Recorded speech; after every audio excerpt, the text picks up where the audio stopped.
Welcome to Beer and Business. You found the best podcast for entrepreneurs. We serve crafty business knowledge, comedy, and yes, beer. And now it's time for our hosts. If he were to pat you on the back, you'd list it on your resume. It's Jake Mullins, and his beer never gets warm. It just sits there, staying frosty, waiting for him. Mr. John Winnie. And if you spell his name in Scrabble, you automatically win. Ladies and gentlemen, it's Darren Flanagan.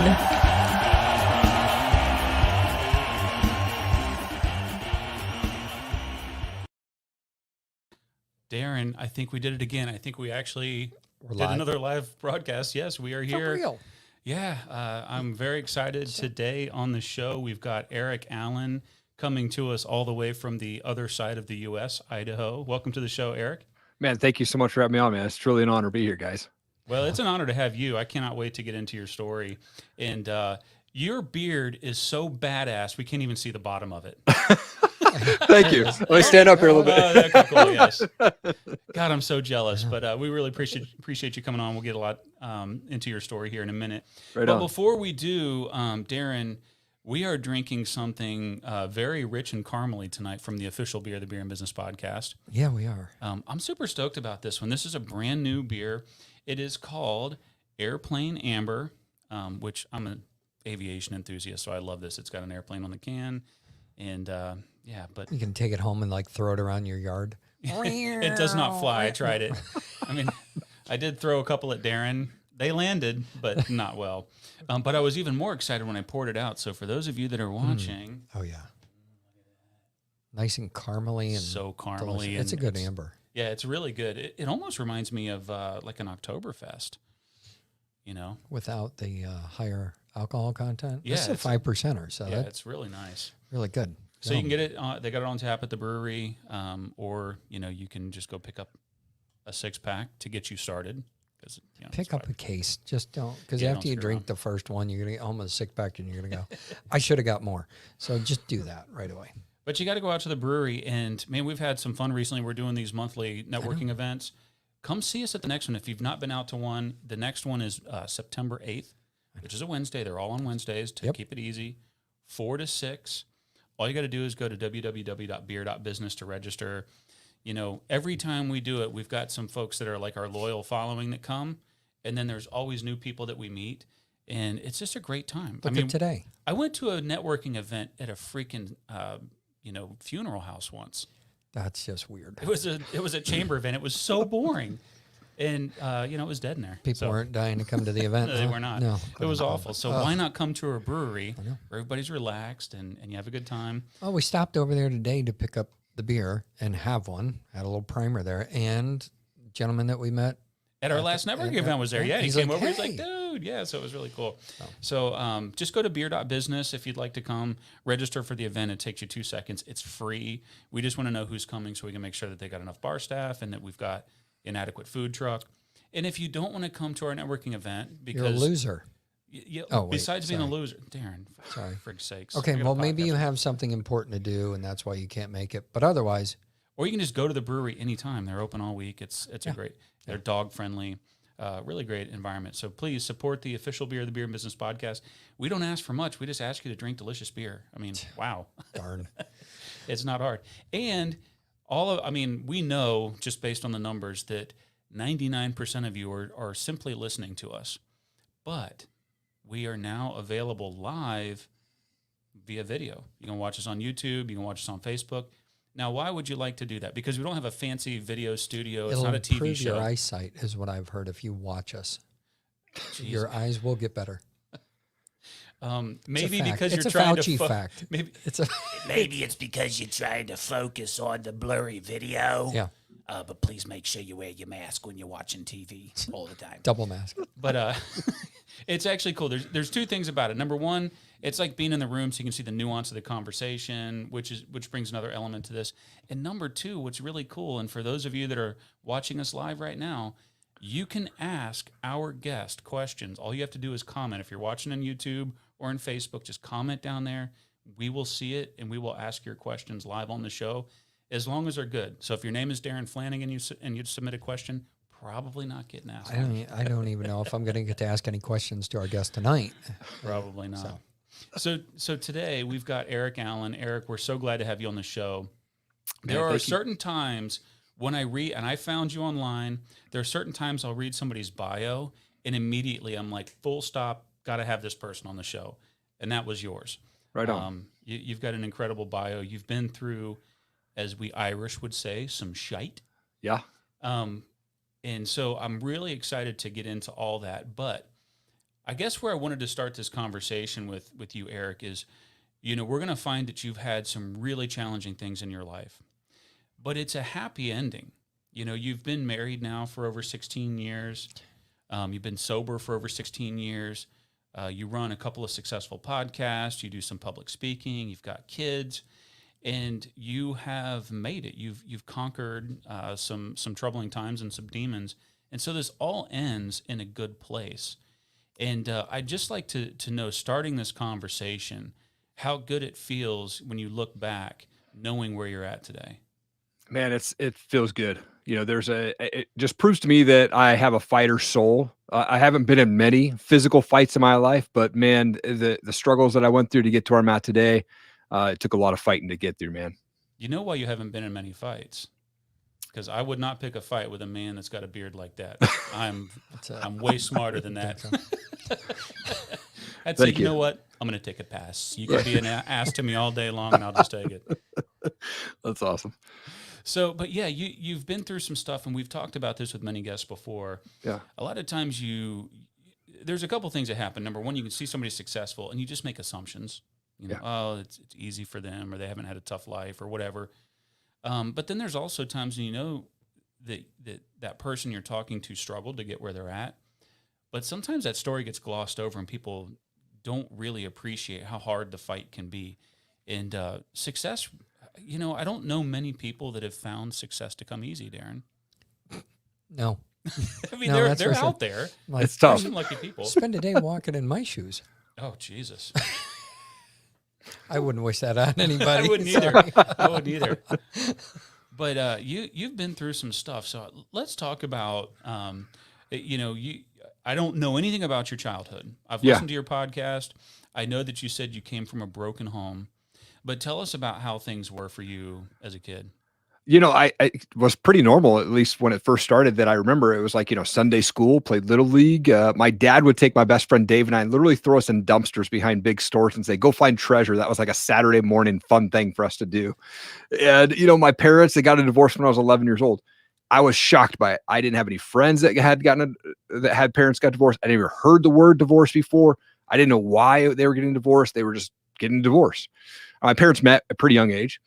And I don't know what happened. My dad had some drinking issues at that time. but he wasn't physically abusive, or I don't remember them arguing very much. Anyways, I got a divorce when I was 11 years old. My mom gets together with almost immediately, with a guy who's very physically abusive. He'd come home or come back to our house and he would beat the crap out of her. I remember there's times where I was outside of the house when they were arguing. I was looking through their bedroom window and he'd be hitting her with a cordless phone.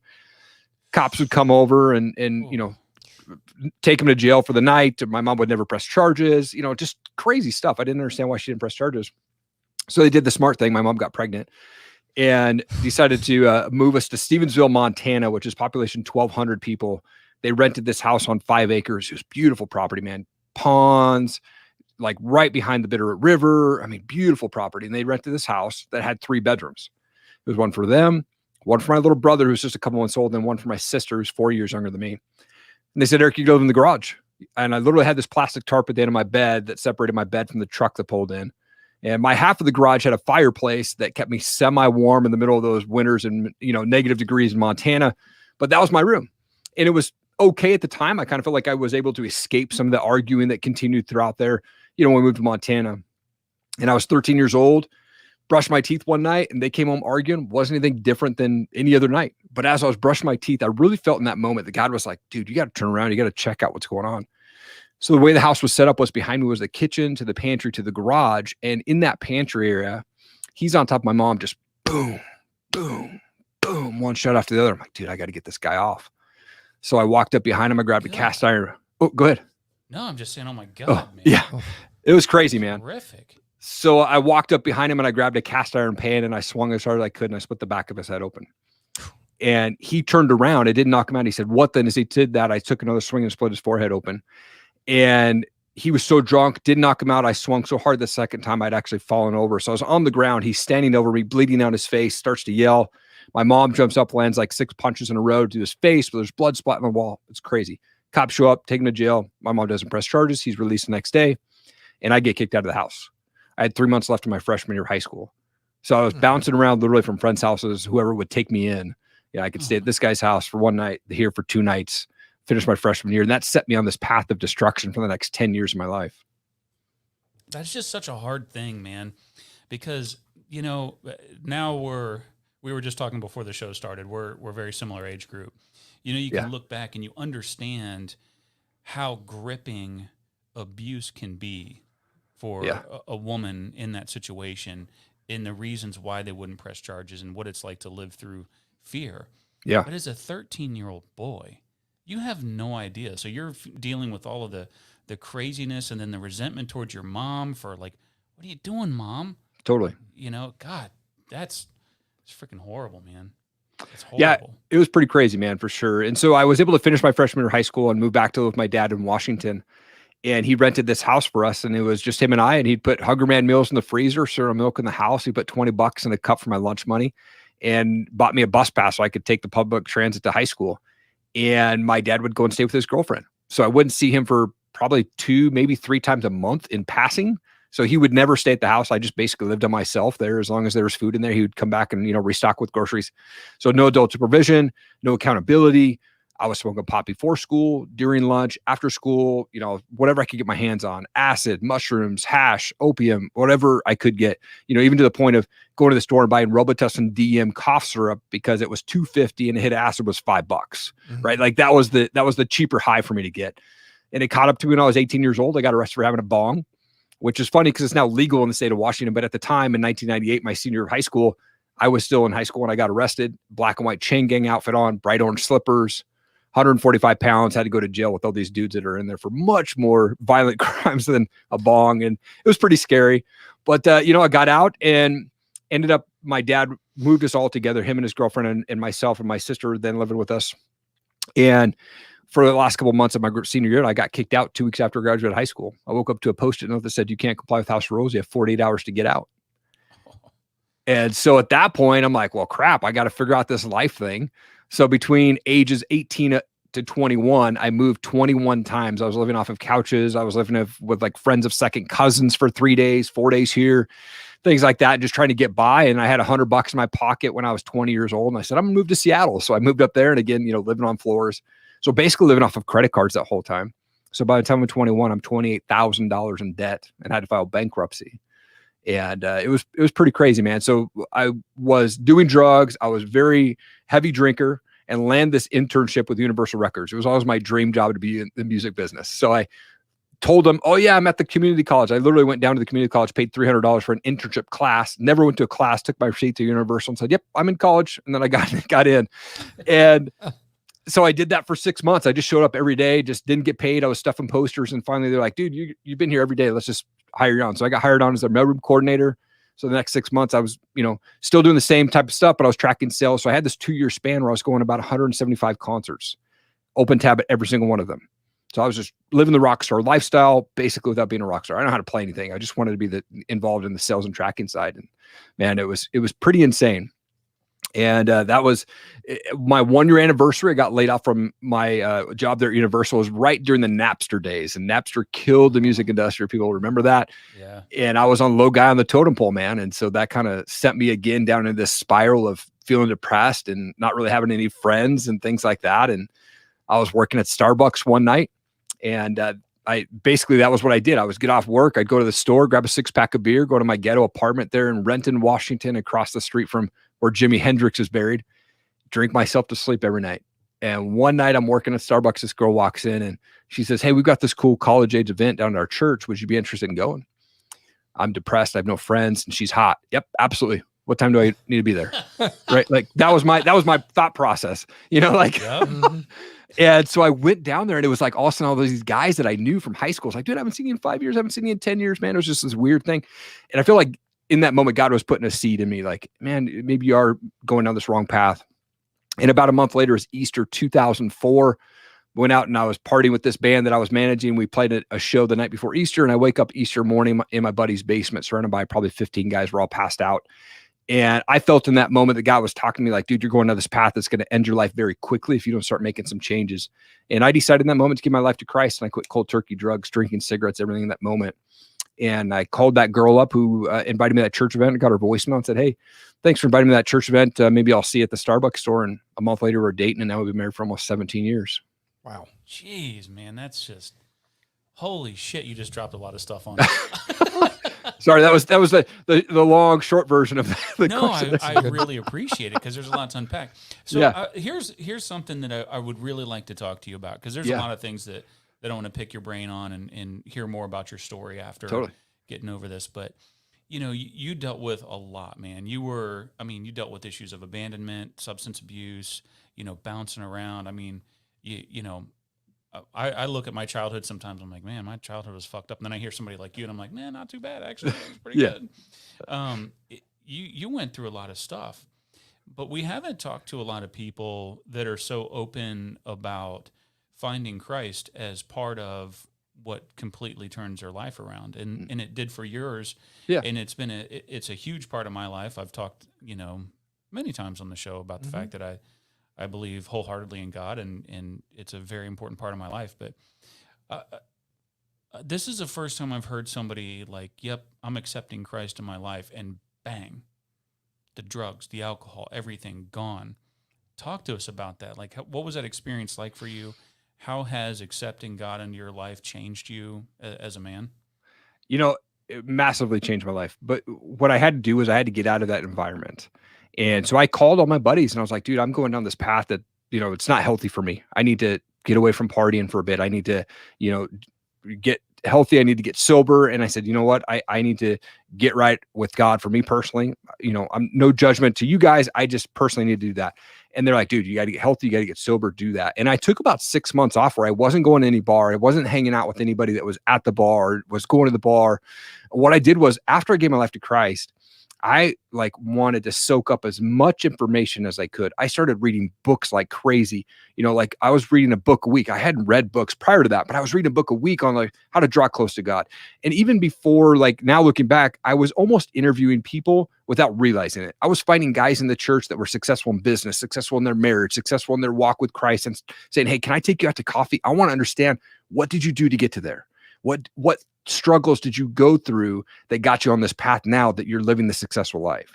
And it was so good, to just sit down and hear their stories, their struggles, how they got there. And it really inspired me. And finally, it helped me to realize my past does not define my future. I can make a change at any moment, and I can move forward and change the legacy of my kids forever. And there were struggles of I think mentally, I was ashamed. I was embarrassed of my past. I went through counseling after we got married, just because I wanted to figure out why did all this crap happen to me? And it felt so good to go through therapy. And I never done that before, but it was I remember sitting in the therapist's office, booger crying, why am I doing this? I don't understand, but it helped so much to go through those steps of realizing that the past is the past, and I can make a change at any moment. You just said something that really, it really rang true with me. You've had booger crying moments too?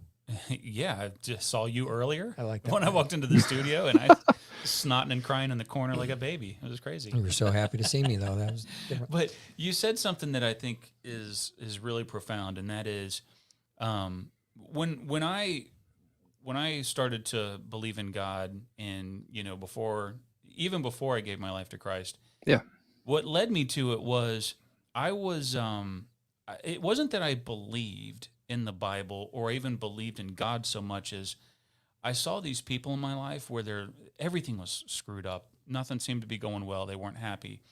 And then I'd see these people that were in this church, and they were happy, and they had, like you said, thriving businesses. Their life, they seemed like they felt complete. And I'm like, I want some of that. Yeah. I don't know that I necessarily believe everything that they believe. maybe I will someday, but I want some of that. And that's what kind of drew me in the beginning.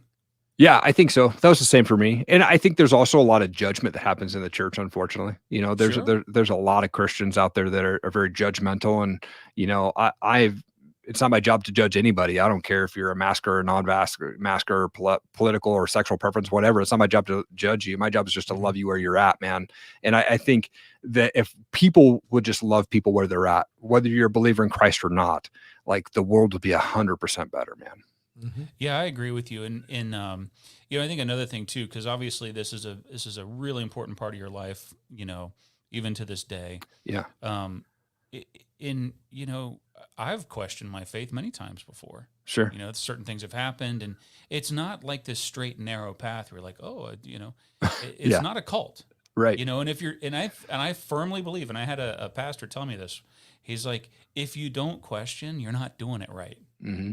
You know, it's going to happen, and it's not this beautiful, straight, narrow path. There's all kinds of winding roads and ups and downs. Totally. But ultimately, I think if you do, you know, continue to find yourself back to what brought you into that belief system in the first place, it will lead you to a better life.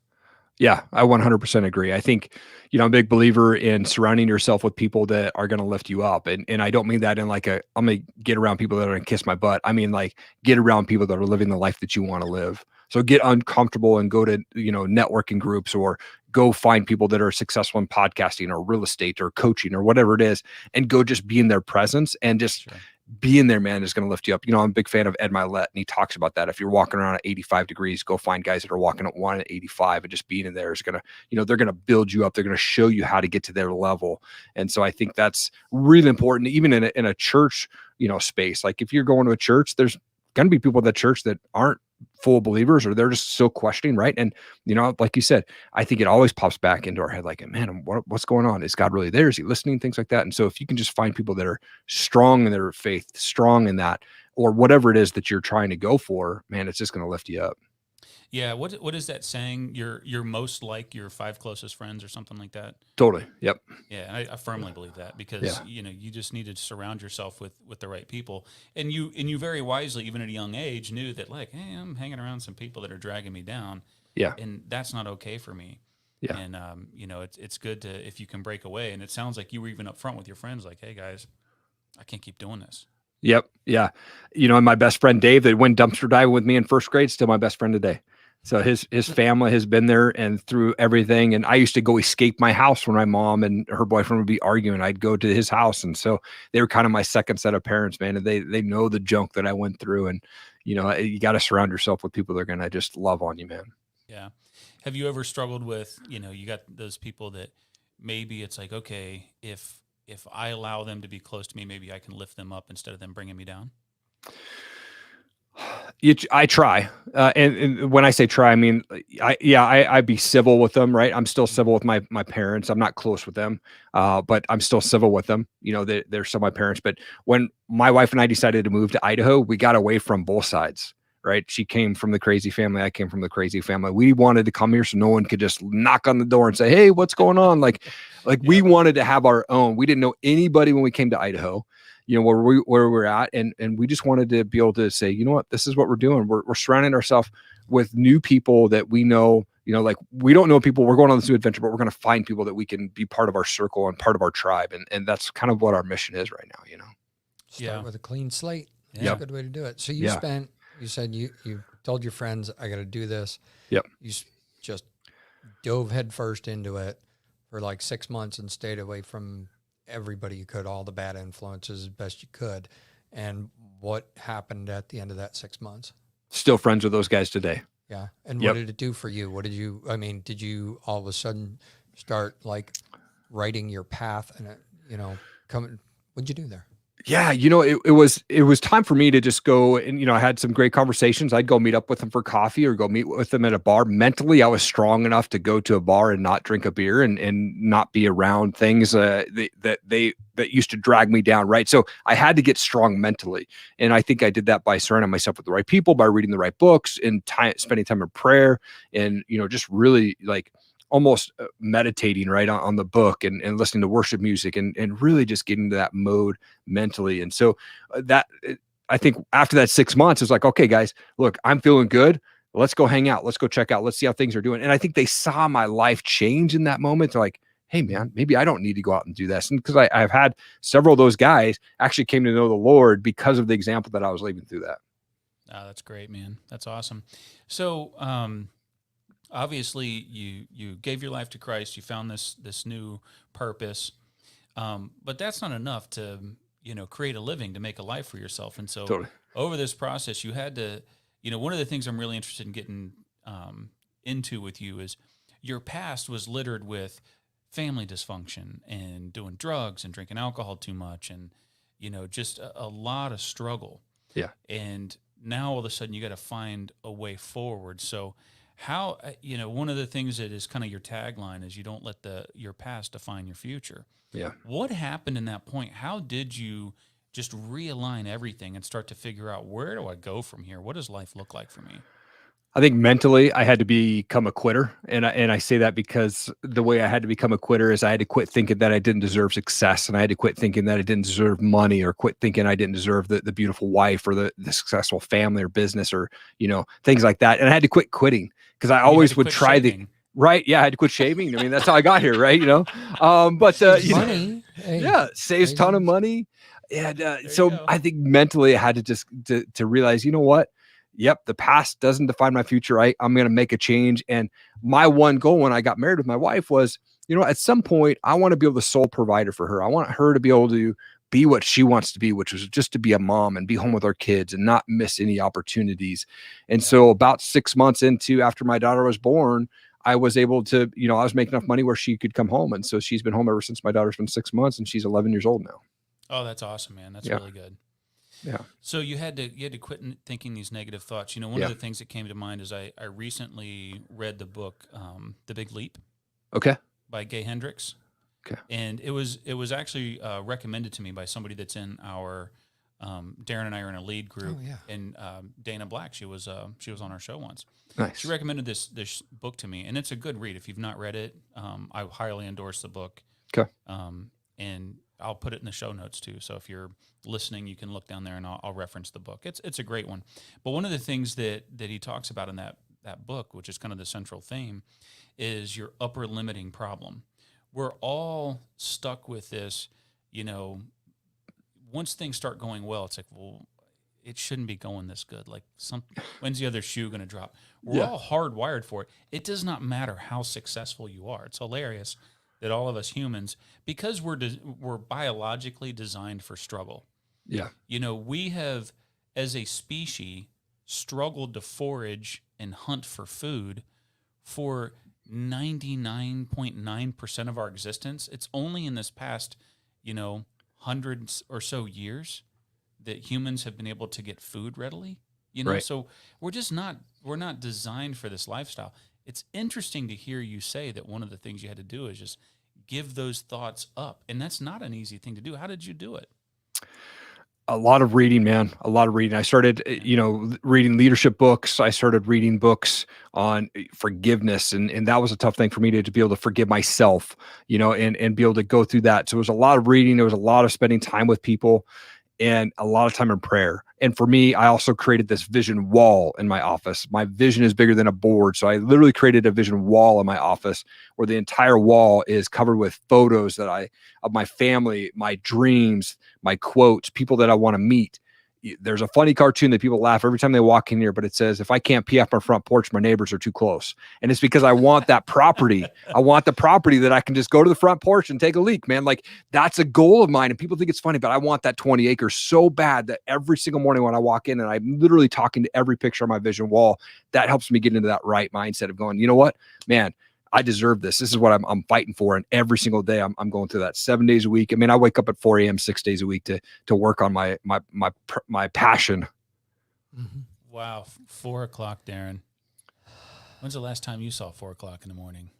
Waking up, not going to bed. Oh, well, at my age, I get up and pee a few times in the night. That's so, true, you know, actually, 4 yes. a.m. You do have the comes around prostate 10 issue, off, Darren. So it happens. What I do like is when you were talking, you just mentioned forgiveness and being able to forgive yourself. And there is so much power in forgiveness because being able to forgive. You're not always ever going to be able to forget, right? That Yep. stuff is always going to be there no matter what. But when you're able to forgive yourself and somebody else, Yeah. that's huge. And that takes a lot of power. And I remember when it takes a lot of practice too, Totally. because there's got to be so much sincerity in it. But when you finally, whether you have to tell that person you forgive them or you just do it because you're not around them anymore, it's freeing. And it lifts a huge burden. Did you notice that as well?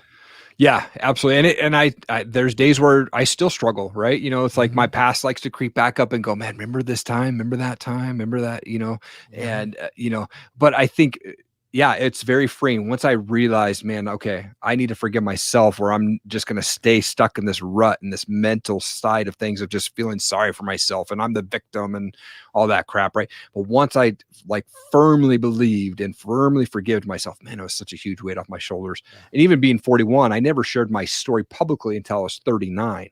And once I did that, it was such a huge weight off my shoulders. I bet. That's awesome. That's interesting. Yeah. I did that once with somebody. I had forgiven them and was functioning, and I was like, I felt better. And I said, someday, I need to, next time I see this person, we got to have that conversation. And it was like 5 years, 5 years ago by, I'm sitting there and they said, I've finally forgiven you. I forgive you for everything that we went through. They still kind of slighted it like it was a lot of my fault. Sure. And I'll take the blame for it. Not a problem. It's funny, but- before you really figure out how to forgive people. Can I finish that? Go ahead. Oh, I thought you were finished. No, I was I going didn't to realize say, you were rambling. I told him, I looked him dead in the eye and I said, well, I forgave you like 5 years ago. Yeah. And they just looked at me like, oh, wow, and It's funny. So actually, I was going to, go ahead. now that you said that, what I'm going to say is going to compliment it. So it's interesting. A lot of times when people get into forgiving, they think, and I think it's just human nature. You think that, well, there's some relational benefit to forgiveness, and it's really not. Forgiveness is all about inside, like just letting go of those. They may never get it. They may never forgive you back. It may never. Your relationship may be over.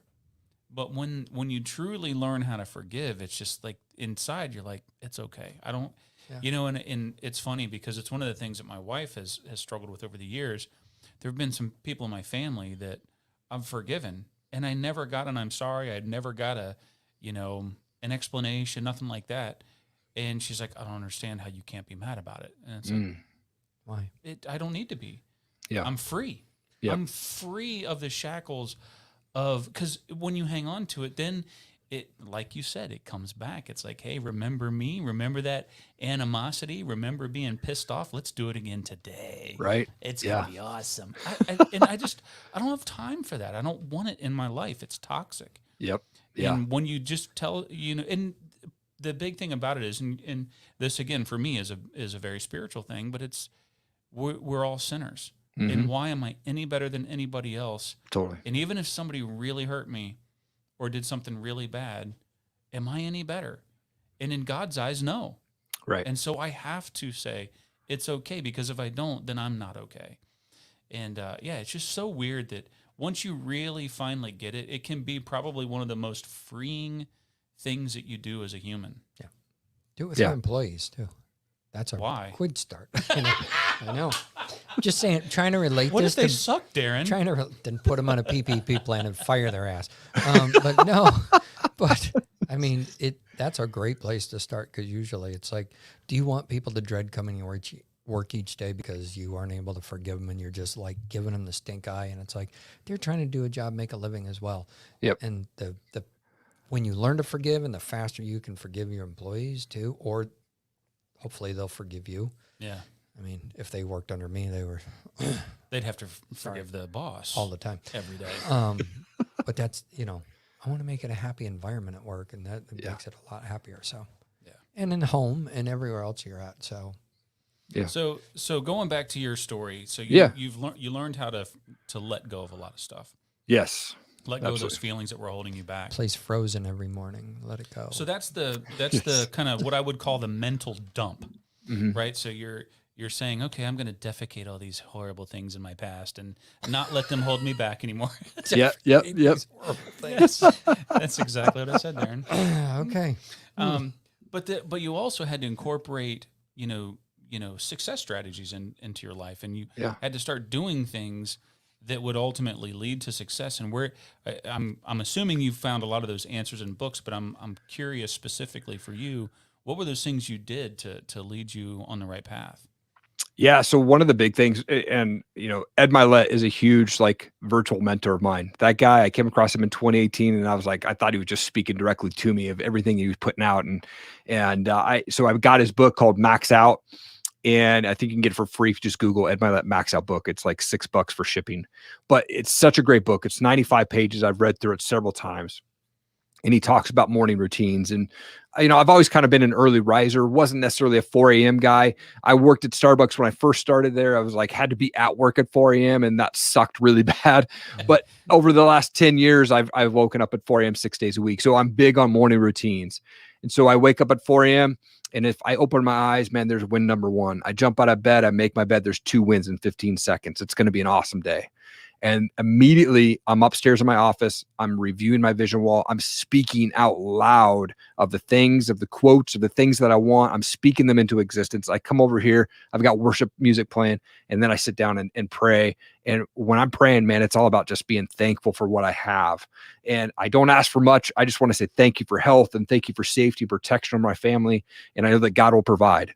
And I just give me opportunities to make an impact today. I have a personal goal to put a smile on one person's face every single day, whether that's virtually or in person. That's what I want to do.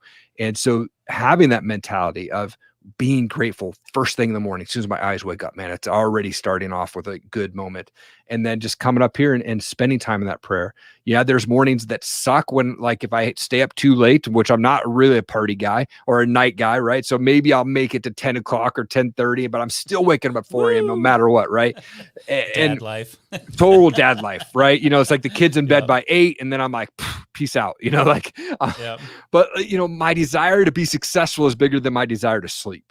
And so if I can do that, and if I can give up sleep right now to work on my passion, work on my project, to be able to provide for my family and fight for that porch that I can pee off of, that's what I'm more interested in. There you go. I like to make my bed. There's that book. Yeah, Admiral. Why do I always forget his name? I've read his book. Remember. Yeah, Make Your Bed. Make Your Bed. I'm gonna have to look that up. Have you read that one? I have not, but I'm going to have to now. Yeah, I'll send it to you. It's really good. Awesome. And you reminded me. So Arnold Schwarzenegger gave he gave a motivational speech from last week when he called in. I think it was in 2018, and they called it the speech that broke the internet. Okay. And it was a speech about motivation and They couldn't working translate it. And they don't. But it was funny because he was Google talking can't about translate sleep. Yeah. Yeah. Well, he was talking about time management, and he's like, he was saying, so you have 24 hours in a day, and you get 6 hours of sleep, and then he's like, I see these people down here like, I get 8 hours of sleep. Sleep faster. Yeah. It's like my favorite line of that whole speech. Dude, that was spot on, man. So funny. Thought I was talking to Arnold there for a second, man. That's awesome. I do a lot of voices, unfortunately. Yeah. Oh, That's funny. Sleep faster. Yeah, you got to watch that. It's the actual I think the original speech is probably like 45 minutes or something like that. But there's a bunch of companies that have boiled it down to the hot points. So just look up Arnold motivational speech, and you'll see it. And that part will crack you up. I'll tell you what, though, you should listen to him. I mean, that guy, to be Mr. Universe and everything else, you got to have a routine. Yeah. So. Well, that's one of the big things that he talked about in that speech. So just, to compound on that a little bit. So for him, his whole dream was he wanted to be Mr. Universe. Yeah. He had the vision like you. He knew exactly what he wanted to do. He wanted to be Mr. Universe. And he knew at an early age that he wanted to star in super smash hit box office movies. He needed it. He had to have it. Right. Yep. But what he talked about was he said it's all about, time management. So he would work out for 6 hours a day. And people are like, well, where do you find the time? And he's like, you got 24 hours. And he's like, you sleep 6 hours, you go to work, 10 hours. He's kind of breaking the day down. And he's like, so the way that he broke the day down is like, you got 8 hours to play with. and I use 6 of those to work out. And, then people asked him, well, why are you so happy in the gym? You're out here working your ass off. And he's like, every single rep gets me closer to my dream. Yep. So how could you not be happy knowing that now there's one behind me and I don't have to do that one anymore and I'm one step closer? And then I thought it's a brilliant speech. I mean, I make fun of Arnold a lot on this show, unfortunately for Dan. But he's a brilliant guy, man, and he's a very inspirational. And I encourage you to listen to that speech because what you just said made me think about it. Thank you. Yeah, absolutely. After you get up, you do your vision board. Yep. You go through that routine in the morning, and then how do you go forward from there? So one key thing that I like to do is I talked to a guy named Craig Ballantyne who wrote the book Perfect Day Formula, and he talks about how do you start the day. And so every night before I go to bed, on a Post-it note, I write down the top 10 things that I need to do the first thing in the morning. So when I get done with my vision board and I get done with prayer, I've got my Post-it right there and I go down the list. And here's why I do that, because if you don't have a list, then you tend to get distracted by things like, oh, what's on Instagram or Facebook or the news or any of that crap, right? So if you write it down the night before you go to bed, then the first thing that I do when I get done with prayer is I know exactly what I have to do to start the day off on the right foot, to be the most productive I can. Because at 6:30, I'm going downstairs to make my kids some breakfast. And then at 8 o'clock, I have to start my full-time job. So I do all that hour, 2 hours in the morning where I can really just get so productive. I turn off everything. My phone's down. I'm 100% dedicated to whatever I'm working on that morning. I do all the editing for my podcast, or I'm reaching out to guests, or I'm responding to emails for my shows, or, my clients or stuff like that. That's all done right there in that morning. And if I can write it down the night before, who do I need to reach out to? Then I know that I'll get to it in the first thing in the morning. Do you prioritize those top 10 or do you just get them on a list? I do sometimes. Most of the time I get them on the list. If it's there, then I'll see them. But I just try to get, the top 10 things that I need to attack the next day. Right. And you don't do that, like eat the frog kind of thing. Yeah, I mean, sometimes I do. I kind of list them, but every day I'm rewriting that Post-it, so they're constantly top of mind. So like if there's something that I'm working on that I didn't get to that day, I just put it back at the bottom list. So it's kind of prioritized, but I don't really think of that too much of it. If it's on that list, that's the one thing that I'm trying to, or the top 10 things that I know that I need to get done that day. If for some reason I can't, it's because I had some crazy phone calls or something like that. But then it just immediately goes to the list for the next day. You know what? It's such a simple thing, but just writing stuff down, like using lists, it is so freaking productive. Like, I don't know why more people don't do it. Yeah, Jake. Yeah. What? What?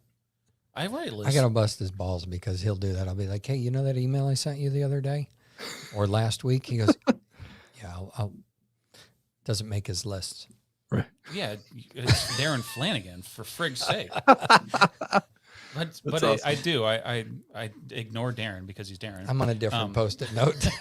but seriously, I do. I write stuff down all the time. Yeah. And you can't get. I mean, I just what Darren's talking about. I really have. We're at a point in our business where I'm struggling for time because we got a lot of crap going on, and things will slip. Darren's emails sometimes will slip between the cracks because I'm that busy.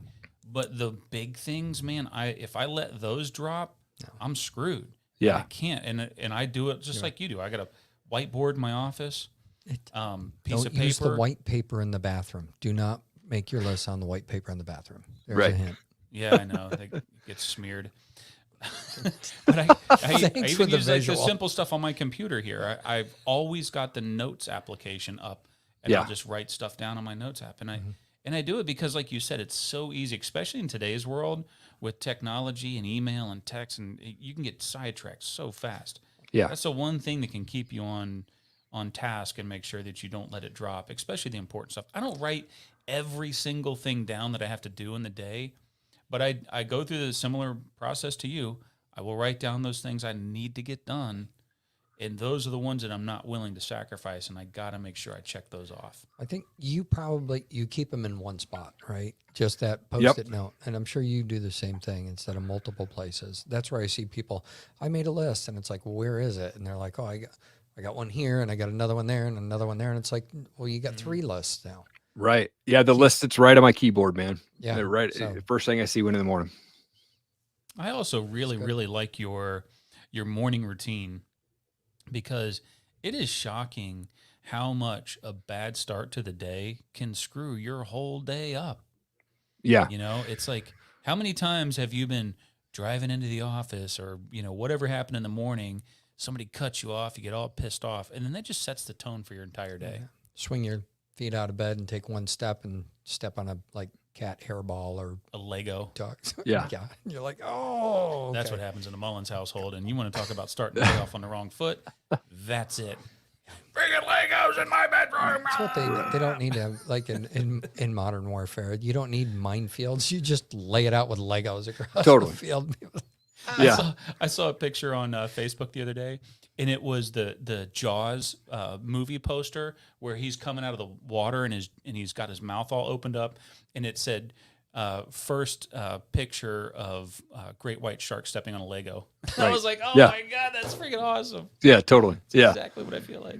I think when it comes to like people who are saying that they have a bad days, they're stuck in traffic, they stepped on a Lego, right? And then it causes their whole day to suck, right? You got to think, man, is it a bad day or is it a bad 15 minutes? Right. Right. And if you Yeah. can realize that it's just a bad 15 minutes, all right, then get through that and pout for 10 minutes and get over it. Right.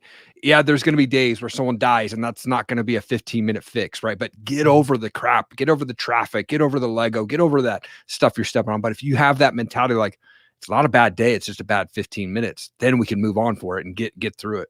Was that something that you had to change with your thought process? Did you used to be that person who, oh gosh, this affected me and that's going to affect me all day long?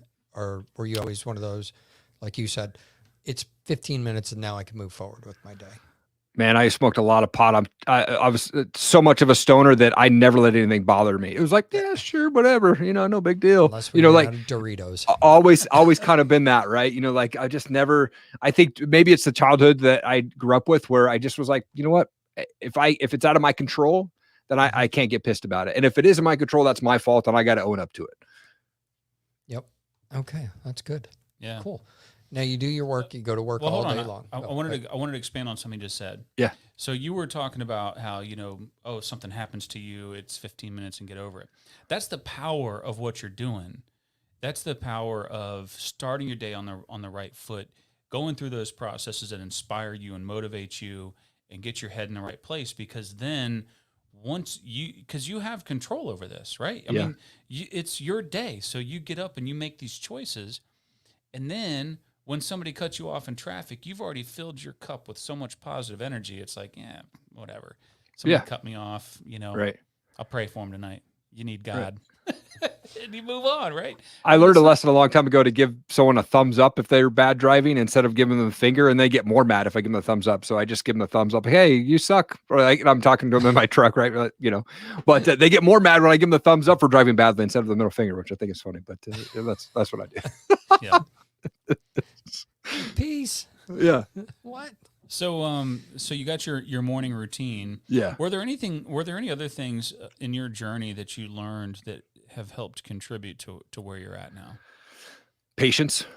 I think having kids was a big deal. They taught me a lot of patience. My wife and I, when we got married, we spent the first 5 years just us. We wanted to get to know each other. And like I said, we both kind of came from crazy families. So we knew exactly what we didn't want, but we also knew that going into it, we were going to bring some junk with us. I was very defensive when we first got married because I was always blamed for things, and that going through that therapy, helped me. And I think, realizing the things that we have in this life, we're so extremely blessed. During our first 5 years of marriage, my wife and I went down to Mexico 2 times and built houses for families. Like we went down on a Friday, the family had nothing but a concrete floor, just the slab of concrete, and all the material was there. And we built a house for them over the weekend, and then we leave on Sunday. And at the end of that, where we get to hand keys to this family that was sleeping on dirt floors to a house that has a door with a lock and rooms, and they have kitchen stuff we donated and toys for the kids and a bed that they can sleep on. It was so humbling to be down there and hand them these keys to their house. And we doing that twice, it almost like drove my wife and I to the point where we're like, dude, we're selling everything. We're coming down here. We're going to do this full time. Just being able to do that, and like more emotional for me, I think, than the person getting the keys. I mean, all of us grown men were like, like burger crying like crazy, like unbelievable, but it was such a humbling time. And so going through that, I think just helps me realize that, you know what, every day is a gift, man. And every time that I can see my family or give my family a hug or we're all healthy, man, it's such a blessing. And hopefully I can just be a blessing to somebody else with my words or my actions, whatever it is. I just want to be able to bless people. That's awesome. So today you are you host 2 podcasts. So you have an MMA podcast and you have the Erik Allen Show. How did you get into podcasting? What led you to it? And tell us about that journey. Yeah, it really started as an apparel company in 2012. My wife came up with the name Top Rated MMA. It was just an MMA apparel company. And we said, hey, let's try to make some money from selling shirts. She's not an MMA fan, but she supports me in my crazy wild dreams. And so this was during the era of Tap Out. And I said, let's make some shirts. And we spent a bunch of money and we bought a bunch of inventory that didn't sell. And it sucked. And it took off really fast. And then it was like, ended really quick. And we had all this inventory. So we donated probably 80 shirts to Hurricane Katrina victims back in the day. And in 2015, I actually put an ad in Craigslist and said, who wants to buy this company, buy the followers, the brand, all this stuff. And someone was going to pay me a couple of grand for it. And it was in that call that I decided I wasn't ready to quit. So I kind of ho-hummed the business for the next year. And in 2017, I decided to launch the Top Rated MMA podcast. Didn't have any clue what I was doing. Bad camera, bad lighting, bad microphone. I was in a walk-in closet for almost my first 100 episodes. I just wanted to ask MMA fighters, why do you want to get in the cage and get punched in the face? That was my start of really getting into podcasting. And I've heard everything from I was in karate and wrestling and a transition to MMA to guys who are like, dude, I have a federal offense and I can't get a real job, but I can go fight somebody to put food on the table for my kids. And those stories, I became fascinated with people's stories. Like, why do you want to get in there? What's that mindset of being able to, get into a cage and fight somebody physically knowing that they're going to try to hurt you, right? You literally have a door locked behind you. And so it was cool to just hear their mindset of like, some of those guys came from broken homes. Some of them didn't. Some of them, get in there, the mindset of them being able to walk to that cage knowing that it's just a job. Rarely is it personal when they get in there to fight. They're hugging. I love the respect side of MMA. And so I think episode 239 of my show drops very soon here. And so it will humbly considered the #1 MMA podcast out here in the Northwest, and been blessed to speak with Ken Shamrock twice and a couple of the bigger names from the UFC. A couple of guys that are on the current episode or season of Ultimate Fighter have been on my show. And so I love that story. And the other podcast that I have is just the Erik Allen Show. And it's really kind of the same concept. I ask entrepreneurs, why do you want to get punched in the face? Hopefully not physically, but we go through the nose and the rejections and we get, we lose sales and we lose commissions and we lose money. But why, what is it that keeps us going? Why do we want to keep punched in the face and keep going? Right. And so that's the other podcast I have. Yeah. I just went through that today. I'm like, things are going swimmingly at the moment. And then I went up for a meeting and Jake goes, how'd it go? And the same thing. It's like, yeah, I think I'm ready to get punched in the face again. And this is going to hurt a lot more. If it Yeah. I mean, that's the life of an entrepreneur. You nailed it. Yep. We, and it's why we love entrepreneurs so much on this show, because it is just so amazing what people will go through to start a damn business. Totally. It's insane. And some people are just, they have a stroke of luck. I mean, it's just like, they're charmed, What's his face quits his job and all of a sudden realizes, he wants to go out on his own. Who was that? Nick. And he's like, oh yeah, I need a company name. Oh yeah, I need to do this. And he just quit his job and he wants to start his own roofing company. And he starts and he sets this dream goal of $1 million in sales his first year. Never ran a business like that before. hit his $1 million goal. And Nailed he's it. One of the, yeah. Wow. Crazy. But here's something really interesting that I'd like to get into with you. So, you talk about entrepreneurs getting punched in the face. Well, this past year has been a punch in the face to a lot of business owners. Many of them have gone out of business. Totally. No fault of their own, which I hate, because some of these businesses, they did all the right things. COVID comes along, government shutdowns, government policy, and they're out of business. And there's no rhyme or reason to it, man. Right. And so I'd like you to speak to those that are on the ropes, that are feeling it, that are either on the brink or maybe need to come back. Like if you were sitting down with somebody that, they're about to lose it all, or maybe they lost their business and they got to come back, like, what do you tell them? I would say find that passion inside you. Do what you're passionate about. And I know that there's a lot of things out of your hands that are in control right now, unfortunately, with the economy and COVID and all that stupid crap that's going on right now. And it's put you in a position where you have to make decisions. Do I continue to have this job that's barely making money and I'm barely surviving? Is it really your passion at that point, or is it passion changing? You have to learn how to adapt. And unfortunately, there's a lot of people that got put in positions where they did have to go out of business because they got shut down. They couldn't run their business and things like that because they quote unquote weren't essential people, right? I mean, that whole thing is just a bunch of crap. But I just like, if you're passionate about your business, if it's running a food truck, if it's running, a podcast or whatever it is, a brick and mortar business, if that's your passion, find a way to get there. Find a way to keep it going. Do not quit. Do not quit. That's the one thing that I would say. I had Body by Jake, that guy, on my show one time, and his product is actually called Don't Quit. And he bought that URL way back when URLs first became available. And he's had like so many people try to offer millions for it, and he's never sold it. But that's his product, right? Don't quit. And so I had him on the show, and he was so inspirational talking about, look, there's so much stuff that people could quit on, but do not quit on yourself. You keep going. You keep fighting for that passion. Yeah, it's tough, man. And I'm glad to hear you say that, because I know that there's a lot of people right now that do want to quit. Yeah. I was just listening to another podcast earlier today, and they were talking about what's going on in New York right now. So in New York City, they've implemented this vaccine passport. So now, in order to go to any local business, whether it's a restaurant, a shop, or whatever, you have to show your ID. Yeah. And you have to have your proof of vaccine to get in. And of course, this is and there's operational requirements for business. This is throwing so many people for a loop. Totally. And again, I understand the intent. Yeah. To keep people safe. Sure. But it's not smart. Right. It's going to hurt people. And there are once again, here we go again. There are going to be businesses pushed to the breaking point by no fault of their own. Right. And I think your message is really, really critical. I mean, you can't quit. Maybe you need to adjust. Maybe you need to pivot. Maybe you need a new strategy. Maybe you needed to move to a new state. Yep. Georgia's open.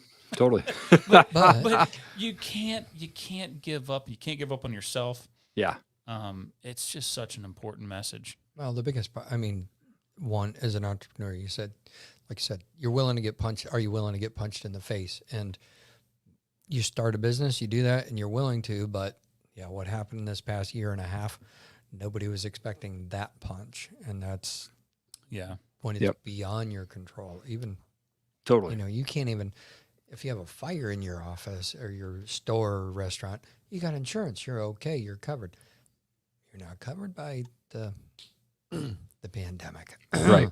Yeah. But anyway, there's also something else really important that you said, Eric, because if it wasn't a pandemic, right? We've talked to people on this show that have had catastrophic business failures in their past or been fired, came back and started another business, found ultimate success. Even if it's your fault, even if totally you have a business and let's say your name's Darren Flanagan. I am. I'm sorry. Probably got a really tough go at it. Right. Yeah. And you're probably going to screw a lot of stuff up. That's the biggest obstacle most people have to overcome Yeah. when they're working But there's with going to me. be times when you mess up, maybe your business suffers or what have you. And you can't give up believing in yourself. No. You can learn from it. You can acknowledge that you failed. I think failure is good. Yeah. You're not failing, you're not trying. Totally. Yeah. But you can't give up believing in yourself, because you can stumble, but get back up stronger than ever. Yeah. Look, I had Sean Whalen on my show, and a lot of people don't know his story. But if you go back and watch the episode that I had with him, I think it was like episode 6 of the Erik Allen show, or back then it was called the Bearded Biz Show. I don't know why I named it that, but it used to be called the Bearded Biz Show. And I had Sean Whalen on my show, and he talked about him having this multi-million-dollar business. And he had everything. He had the cars, he had the money, he was married, and then his marriage started to fall apart. And he 100% owns up to all the mistakes. And there was a point in his life when he had all this money and all this success, and he was drinking himself to sleep, and he was in a hotel room with a loaded 9mm in his hand, pulled the trigger, and it jammed. And he said, what the hell just happened? And it woke him up. And now look at where he's at. He's got lions, not sheep. multi-million-dollar company. He was literally at the bottom that you could be, and he built himself back up. Now that marriage ended, he's now remarried, but he made a comment he made this post a while back that said, you know what? I used to call her bad names. I used to realize that, but that was all my fault. The divorce was my fault. He now goes to his ex-wife's house with her new husband, and they have dinner together and all this stuff. And it's like double dating. And like, he had to realize that, you know what, I was the jerk that went in there. I was the one that made the choices to make her life hell. But now I was at the bottom, and I'm coming back up. And he just bought like 497 acres of land in Utah. Like, that guy is built up where he's at. Like, I listen to that guy a lot because he's just so smart, and he doesn't let stuff bother him. He learned to forgive. Yeah. Learn to forgive. That was a big thing for him. Yep. The other thing you said he realized he's a jerk. And it's like, what do they say when you're pointing at somebody? You're pointing one finger forward. Yep. And you're pointing 3 fingers back. Yeah. So. Yeah. Or if you're Darren Flanagan, you got that one, and then this whole other hand, and it's like, it's 8 or 9. But yeah. Your rubber, I'm close. And if you're Jake, you're a jackass, and nobody likes you. Oh shit! I'm sorry. So what else? You have 2 podcasts. Yep. What else? I mean, you said you get up, you feed the kids to breakfast, and then you go and do your full-time job. So is that your full-time job, the podcast and everything else? Or it's not. Yeah. So I work for a small startup. It pays the bills. It's a great company to work for, but it's not my passion. My passion is to go full-time as a podcaster, as a speaker.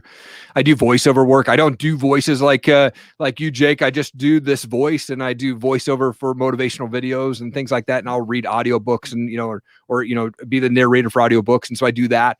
Do public speaking, and I do content creation videos. So brands will send me their products and say, can you do a video of this? Box opening, box review.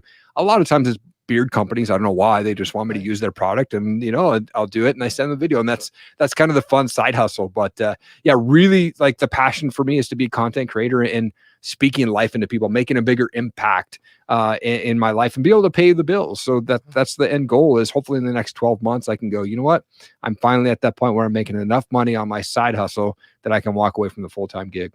I think Aniket would love.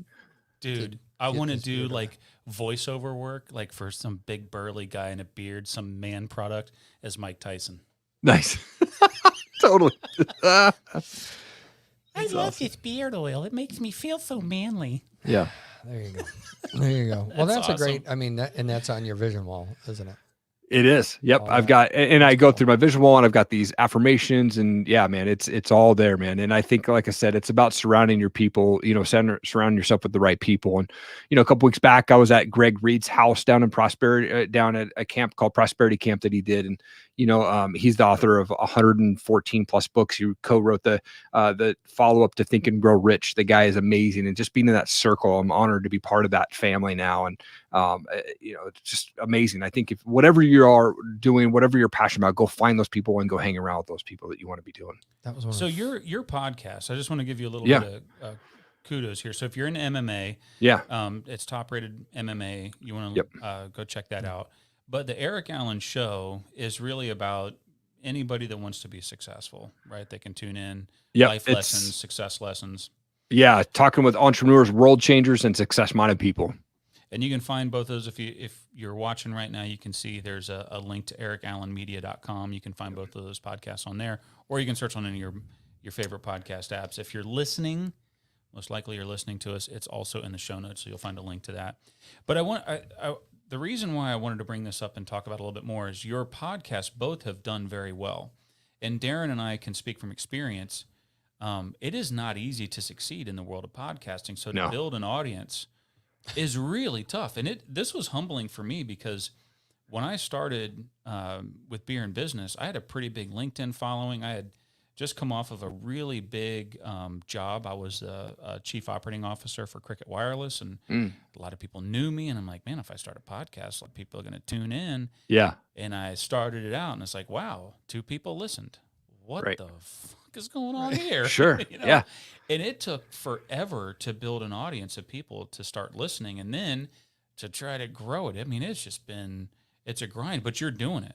So talk about, I know that you've had a couple of breaks with your Erik Allen Show, and just curious as to how you've gotten to where you're at. And, if you've got any advice to aspiring podcasters that want to succeed in this business.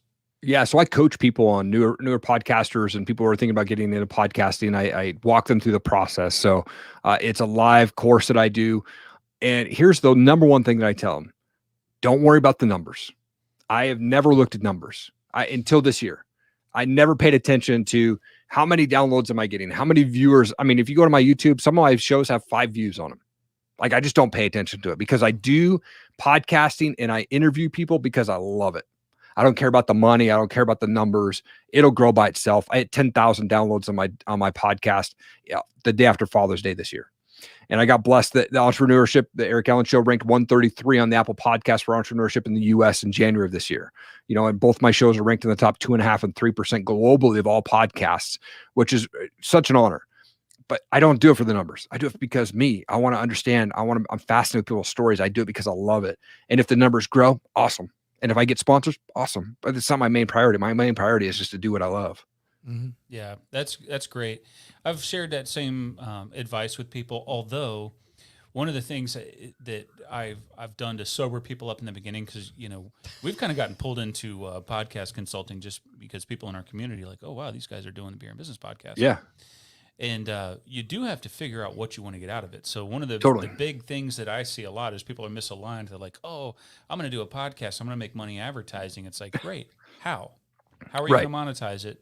What is, a lot of times people are starry-eyed. They're like, oh, I got to get a microphone and start recording and it's going to put itself together. And you need to be a little bit smarter, figure out why are you doing this, first of all? And if you're doing it to make money, well, how are you going to make money? Good luck. Are you making money through advertisers? Are you selling merchandise? Are you, doing affiliate sales? Like, what the hell is your model look like? Or is it just an advertising vehicle for another business? Mm-hmm. Right. And you got to get those things figured out, because what you don't want to do is it's a lot of work. So you do it because you're passionate about it. We do too. We love it, but it's a ton of work. And you have to understand why you're doing what you're doing and what success looks like. So if it's not about the numbers, what are you expecting to get out of it? And are you getting that out of it? Yeah, and for so me, many times you'll sit down and have that conversation with somebody who's like, I don't know. Yeah. What I want to get out of it is just impact. I want to get impact. I love to be able to, when I first started Erik Allen Show, and I was interviewing guys like Ed Milet and Bradley and Bedros Koulian and, Dan Caldwell, the founder of Tap Out, and Jim the Rookie Morris has been on my show twice, and been blessed to speak to some truly amazing people, Tim Story, Eric LeGrand, a couple other guys that are just, I love, and I continue to keep those relationships going with those guys. But I first started it because I wanted to, me personally, I was like, dude, if I start a podcast, I can talk with these guys. I don't even need to share it. I just want to talk to these guys. I want to understand what they did to get there. And then I was like, this is so good. I got to share it out. And so that's really what drives me, is I want to make an impact with the audience that hears my shows, whether that's my story that get impacted or the people that I have on my show. I want to make sure that they're getting impacted by something, whether it's knowledge about podcasting or coaching or getting through failures, or maybe it's coming to know the Lord. I don't know. I never push that. This has happened to me, and that's my story. And if it happens to you, great. If I can help you, awesome. But I never want to push that agenda on anybody. My agenda is just to get people on my show that can make an impact. That's huge. And you started the MMA one first. Yep, I did. You started the Erik Allen Show. When did you start the Erik Allen Show after that? I started it January of 2019. And when I first came across Ed Milet, he did a thing on Instagram called the Max Out Challenge to his 1 million followers. And you had to submit a 1-minute story to him via Instagram that was a video of you talking about what drives you. What are you passionate about? Why do you want to be successful? And I submitted a story. I never had any engagement with Ed really at all. But I was like, dude, I'm going to submit my story. I'll see what happens. And he kept saying all these things like, oh, here's a top runner. And 2 months later, he announced me and Camp Agape as the 2 winners of the Max Out Challenge winner. And we're the only 2. He's never done that challenge ever since. And I was able to get a phone call with Ed. It was supposed to be 20 minutes. We went 30 minutes. The guy is absolutely mind-blowing, genuine human being, wanted to help me out with whatever it could. And I was able to record that and release that as episode 12 of my podcast. And now here we are, episode 113 or 114 comes out here this coming week. But that one phone call changed my life forever. But he was the motivation behind me starting my second podcast. There you go. That's awesome. Well, listen, we got a question from the audience, which I think is going to be really interesting. Although my mom did submit one, and she told me to call her, which I must be in Aw, trouble. That's so nice. But That your mom said. we got a question from Jesse Marsh. My mom didn't say anything yet. And Jesse says, reconciliation versus forgiveness. Do tell. Like to know your thoughts on that. Yeah, I think that's a tough one. I think that if somebody has hurt you to the point where, where you're at a spot where they were literally ruining your life, maybe they have already ruined your life, forgiveness is internal, right? It doesn't matter. You don't have to go and tell them, I forgive you. But if you internally forgive them, that's different, right? Like I have a civil relationship with my parents. I forgive them for what they put me through and all that stuff, right? But I don't have to reconcile and be like huggy with them on a daily basis, right? I text my dad maybe once or twice a month.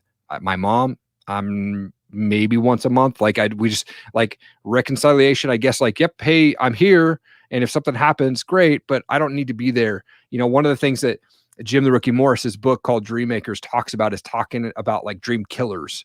And dream killers could be people in your life that are those toxic people that you just have to get as far away from as possible, right? Forgive them, but you don't need to be involved in their life on a daily basis. Don't let them drag you back down, because if you're around them, those are people, they've hurt you once, like it's very possible they could hurt you again. And I think that's, like, if it's family and you didn't have this bad, horrible relationship, maybe they just did one bad thing. It can happen again, but it can also be like, maybe that's your mom and you want to draw close to them again, but don't let that repetitive process happen over and over again. If it continues, then you got to get away, right? Like try to be civil, but I get it. If you don't want to be civil, like if they did some crazy stuff, I wouldn't want to be civil with them either, right? I know some people who are raped as kids and molested as kids. And you know what? Those are situations where you don't want to reconcile, right? Like try to find it to forgive yourself or forgive them through that, but you don't need to go and hang around with those guys again. Well, it's funny too. So this is actually a really good discussion to get into. A lot of people, if they're toxic, one of the personality traits that I've come across so many times in business is a lot of those people, they find some warped sense because they haven't figured a lot of things out. But in their warped mind, they find value in bringing other people down. Makes them feel better. Make your own flame burn brighter by putting somebody else's out. And the thing about those people, and as I'm saying that, everybody that's listening or watching is saying to themselves, yep, I know those kind of people. Well, those kind of people, man, they've got like this sniffer. They can just smell it when you're breaking free and you're trying to find success, and they will come after you, man. They will find it. Totally. And you do. You have to. And I've come across many people like that in the past. And if somebody can't celebrate your wins with you and they want to try to bring you down, that's a really bad thing. And I don't care how strong you are mentally, that kind of mindset can grip you and bring you down, can it? Yep, absolutely, man. Absolutely. Yeah. Well, I appreciate you. See, this is the power of doing this live. Like somebody they're sitting there asking, I got a question. Awesome. So, if you're listening, you could tune into our next, or you could just right now log in. If you got a question for Erik, let us know. But see how that works, Darren? It's amazing. This technology thing is know, incredible. I keep looking out at the front door. I'm waiting for the carrier pigeon to bring us the next question, but I don't see it. That's awesome. So, your old world Irish roots don't work in this tech world, Darren. We don't use pigeons in Ireland. But you're absolutely right on the reconciliation thing, because forgiveness, like we said earlier, can be completely internal. Yep. Absolutely. And there doesn't have to be any type of reconciliation in the relationship for you to move on and feel better and be freed of those really negative thoughts. Yep. So, how can we support you? How can we? Obviously, we'll listen to your podcast, and I'm going to encourage all of our listeners, our loyal fans, to check out Erik Allen Media. So, if you're in MMA, listen to that one. If you just want to figure out how to be a better human, listen to the Erik Allen Show. But how else can we help you achieve your dreams? Man, here's a funny goal I set for myself this year. I set a goal to be a guest on 100 podcasts this year. And so if you're a podcaster and you think I'd be a good fit for your show, let me know, man. Reach out. I'd love to join you on your show. But yeah, check out erikallenmedia.com. I'm big on Instagram, so I respond to every comment and every DM that comes my way. And man, that's the best way that you can support me, is just, connecting with me on social media and sharing my story. And hopefully, we can, if like I said, if you're a podcaster looking for a guest, man, I'd love to be on your show. Well, we know a few podcasters, so Cool. we'll put the word out there for Right you, on. and I think we can connect you with a few people. Right on. And yeah, man. So what's next for you? I'm going to keep doing my thing, man. I got Secret Knock next month in September with Greg Reed. It's down in California in San Diego, and it's an event with 300 people, and really excited to just mastermind again. So Prosperity Camp was what I went to a couple weeks back at his place, and this is the larger version, I guess, of that event. Prosperity Camp was just 50 people, and this is 300 of, different guest speakers and working on mindset and motivation, stuff like that. So that's what's next for me, man. Just continue to, do podcasting. There's no slowing down, man. Every day. 4 a.m. Let's make it happen.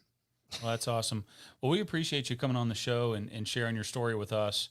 You're an inspiration, and Thank you. I think we're at a really important time for people to hear stories like yours. So I'm glad you've got this goal to be on 100 podcasts this year, because right now, whether you're a business owner or you have a job or you lost your job or whatever, this has been a pretty effed up year and a half, and things are really toxic out on social media, and we need stories of redemption. We need people that uplift and motivate.